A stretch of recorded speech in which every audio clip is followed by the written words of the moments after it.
This Guy's Garage. Like and subscribe. Much, Ms. Robinson-Delpay. For committee, typically we would have the Ethics Commissioner here. We really appreciate you being here today in the absence of an Ethics Commissioner. Mr. Barrett, we're going to go to you for 6 minutes. Go ahead, please. Thanks, Chair. Thank you to our witnesses for joining us today.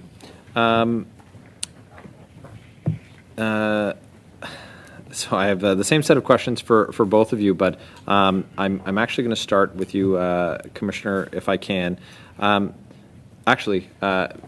Ms. Robinson-Delpay, on what date did you provide that advice to Mr. Baines? I don't have the exact date. My apologies. It was early April. Early April. And who was the commissioner, the ethics commissioner at that time? At that time, we did have an interim commissioner. Ms. Richard was. Okay.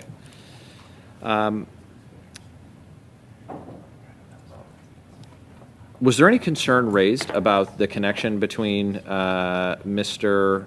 Baines and the interim commissioner, in that there was a familial relationship between the interim commissioner Point of and order, one of Mr. Baines? Mr. Chair?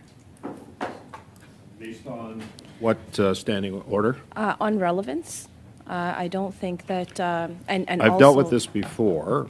Members have a wide range of questions that they can ask.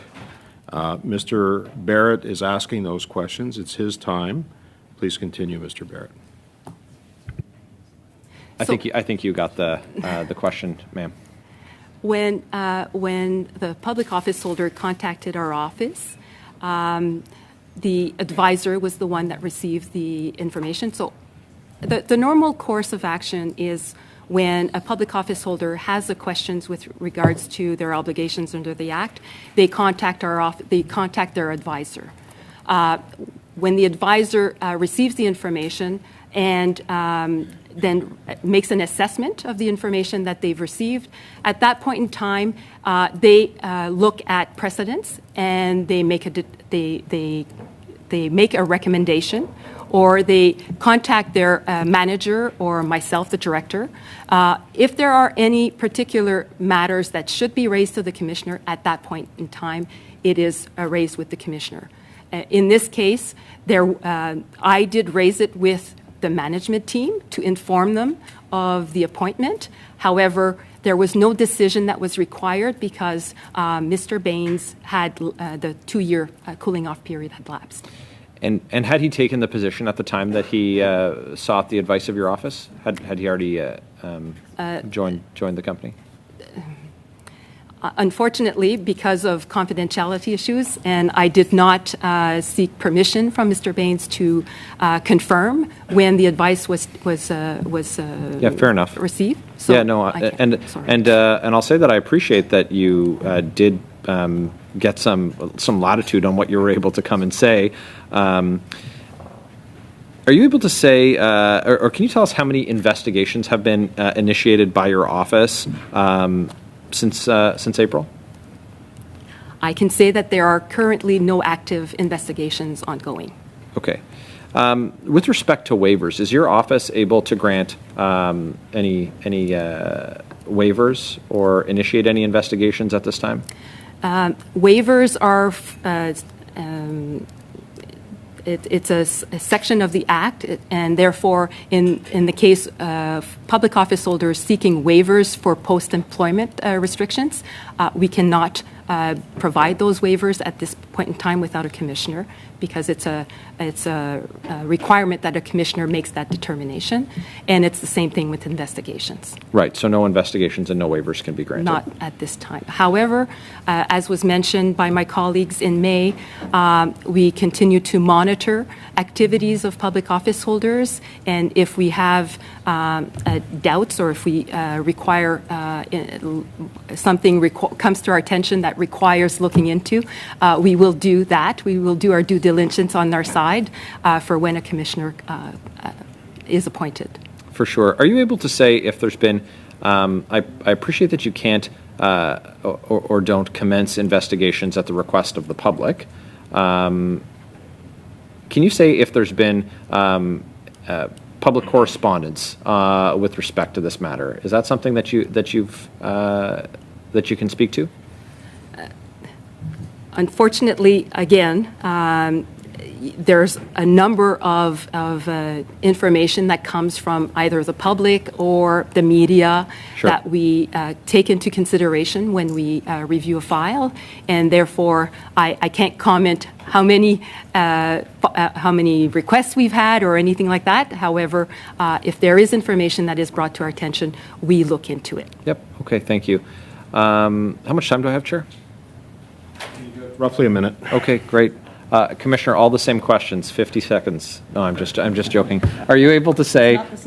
Are you able to say how much correspondence, if any, that you've received on this matter from members of the public? From the public, I've received none. Okay. Is there? Are you able to speak to the timeline that you were contacted by Mr. Baines, or if you were contacted by Mr. Baines on this issue? Well, the Mr. Bain has made public that he had received clearance from our respective offices, and it would have been at the same the exact date I'm not sure. It would be sometime in April. Okay. Don't have it in front of me. And of course, in my case, it's simply to ensure that he understands the limitations about lobbying, which, because the corporation he's working with is a corporation, it could be up to 20%, although he has made public that he does not intend to communicate with the federal government. Right, and he's the individual responsible for government affairs for the organization. Thank you, Mr. Barrett. Appreciate that. You have the floor. Thank you, Mr. Chair, and thank you to our witnesses for their presence. This is very interesting. Let me get back to that 20% of time that can be allotted to lobbying. As you said, Ms. Bélanger, this is a pretty considerable loophole. And people, of course, often get excellent jobs later and needn't even give 20% of their time to the organization or corporation, rather, just work, a small amount of time for an organization that's worth a lot of money. So investing $300,000 on a person, if they get a contract down the road for them, these corporations make back their money. It's just a matter of them following up on what they've planned. So what I find problematic, and it really interferes with the aims of your work, your objectives, is the public's view of these loopholes. If the loopholes stay there too long, and then it's too easy for them to sort of work around the law. Well, they're not even working around the law. That's what the law says. They'll be able to sort of do whatever they want, even though they're hoping that people perceive them as being trustworthy. So there's not much you can do. You can't even really rein them in. What should we do? It's not complicated. You'll have to rework the legislation. It's been there since 2008. Every 5 years, it should come up for review. It was only reviewed in 2012. That's 11 years ago. Let me get back to something here. Everything is about someone taking a job after they leave public office. Let's say we say 100% transparency. We change the law, and that's what we decide. If someone says, okay, but I'm giving my advice for free, I'm not being paid by this organization or corporation, maybe they'll get a check 10 years down the road if the contract comes through. But meanwhile, they'll be able to supposedly give advice for free, but with personal gain down the line. What do we do about that? Well, that's another matter that should be taken into account, the matter of payment. In the Yukon, for example, they added the concept of a directing mind. So if the person is paid or not, if the person has a certain power or influence, capacity to direct, then they're covered by the legislation. So that's something else that might be considered. But for all this, you have to be able to review the acts. All right.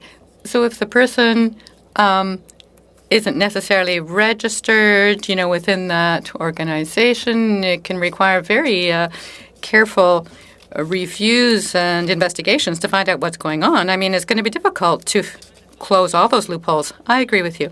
It's not possible to imagine every single situation, but I think there's certainly plenty of room to improve the Act. Let me get back to ethics, Ms. Robinson. Right now we have MPs I mean, there are a number of lobbyists who try to reach us, who invite us to dinners and so on and so forth. So as MPs, should we always pay for meals with lobbyists? Let's say it costs $90 to protect ourselves. I mean, let's be clear. Every evening we're being asked to go out for dinner with someone or someone else in order to discuss their issues. As soon as it's a lobbyist, the position of the commissioner at present and the office of the commissioner is that no gift is acceptable. So you should pay for your entree, your meal, as soon as you're in the company of a registered lobbyist who is carrying out lobbying with a member of parliament. Whether or not there has been any lobbying, actually, that's the decision. The precedent is there that it is up to the member of parliament to pay for their own restaurant meal. And sometimes you don't even know if it's someone who wants to lobby you. Sometimes they just want to sit with you to be able to start discussing a topic, and you didn't even know they were going to. We should basically never accept a restaurant meal because we don't know what sort of conversation we'll be drawn into. Yes, the test is, might this reasonably lead anyone to believe that this has been offered to you in order to influence you. So if you have any significant activity with that person, individual, or corporation, in such a circumstance, you simply should not accept any gift from them. Thank you very much. Go ahead, Mr. Kirk, for 5 minutes. Thank you very much, Chair, and thank you to our witnesses for coming here today. One of the consistent concerns that I've heard from constituents and others that have reached out is the cloud of suspicion and doubt that is raised when somebody like a former industry minister takes a job, and what I imagine is a fairly well-paying job, with a company that is highly regulated and dependent on government.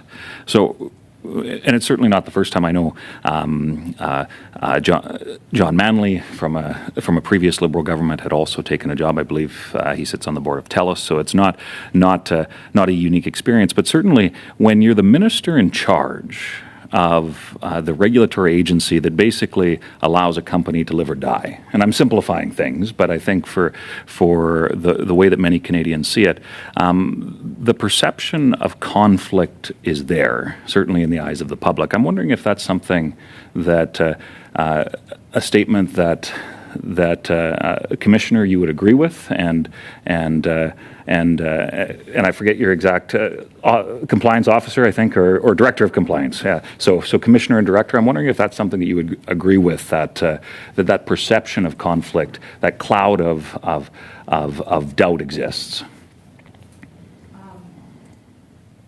Yes, possibly. What I would say that in this case,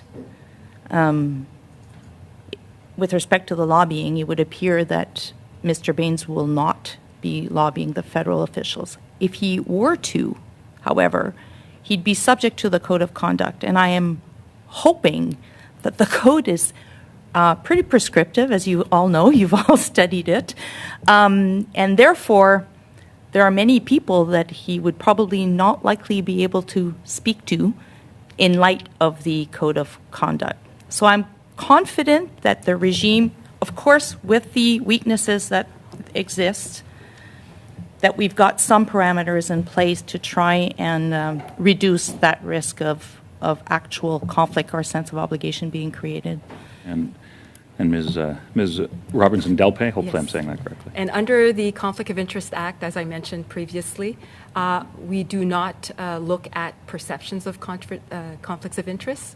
The Act is quite specific that conflicts of interest must be either true conflicts of real conflicts of interest or opportunities or so potential conflicts of interest. And it's again that cloud that exists, right? Because how can we be sure that the former minister wouldn't be in touch with some of his former cabinet colleagues? Certainly, the information that he would have learned over the course of his time as minister would be highly relevant to the operations of a highly regulated company that is dependent on that. So again, how can we be sure of these things, Ms. again, Ms. Robinson-Delpy.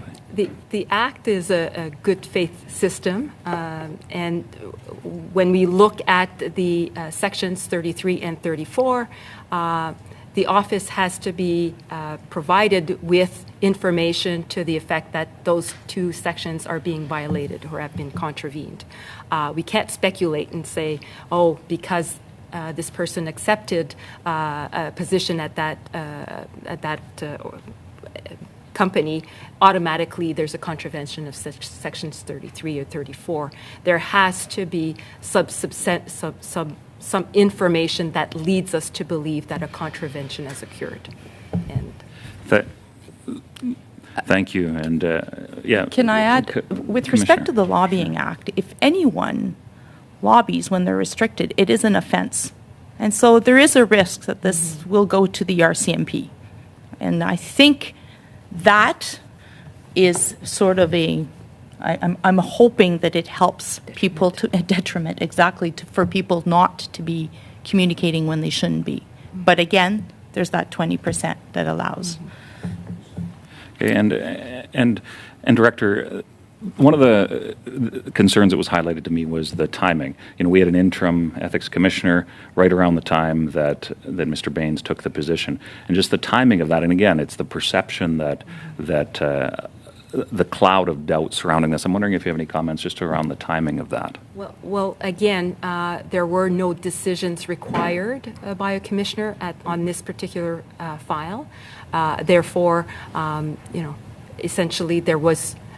It was based on information. There was no, the cooling off period was lapsed, and therefore there was no rules that required a decision. And at that point, the advisor went back and communicated that the rules did no longer apply. The prohibitions no longer applied, but that the former minister had to be mindful of sections 33 and 34. Thank you, Mr. Kirk.